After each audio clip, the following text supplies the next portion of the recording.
அம்மணி, சோழகுமாரி நம்மை ஏமாற்றி விட்டாள். சங்கையை கொண்டு போய் நரசிம்மனிடம் ஒப்படைத்து அவளை சரியானபடி தண்டிக்க வேண்டும். அண்ணே, சோழகுமாரி அரண்மனைக்கு அரசன் இன்னைக்கு ராத்திரிக்கு வர போறானா? அண்ணே, ஒரு யோசனை என்ன? சோழகுமாரி அரண்மனைக்கு அரசன் வரும்போது அரசனை கொலை செய்துட்டா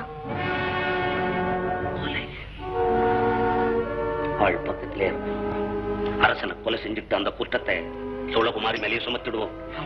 ஆளுங்களோட தயாரா பாசவரை பின்ன மாட்டாள் சோழகுமாரி. பல்லவனுக்கு நாசவரை பின்னுவதற்கே நான் அவளை அனுப்பி இருக்கிறேன். அப்படியானால் நான் கண்டது காதல் காட்சி அல்ல, காஞ்சி மன்னனை அடிமைப்படுத்தும் சாகச கட்டும். பூவிக்கிரமா, நரசிம்மனுக்கும் சோழகுமாரிக்கும் திருமணம் நடக்கப் போகிறது என்ற செய்தி கூட தேசமெங்கும் தீப்பொறி போல பரவ வேண்டும்.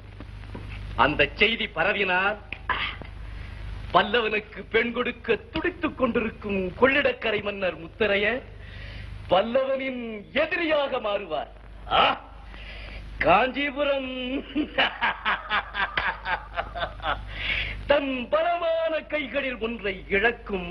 எந்த கை போனாலும் சொந்த கையில் வாழுமே. அந்த கையை முறிக்கத்தானே நீயும் சோழகுமாரி இருக்கிறீர்கள்.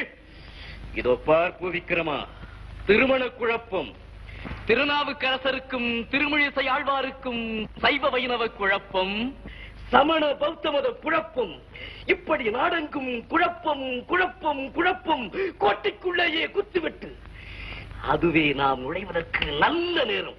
என்ன இந்த குழப்பங்களை உண்டாக்க முடியுமா உன்னால்? முடியாது என்ற வார்த்தை அழித்துவிட்டு பிறந்தவன் நான். அரசே, காஞ்சிபுரத்தின் கதவுகளை திறந்து வைக்கிறேன். உங்கள் கால்கள் எடுத்து வைக்கும் முதலடி பல்லவனின் மணிமுடியில்.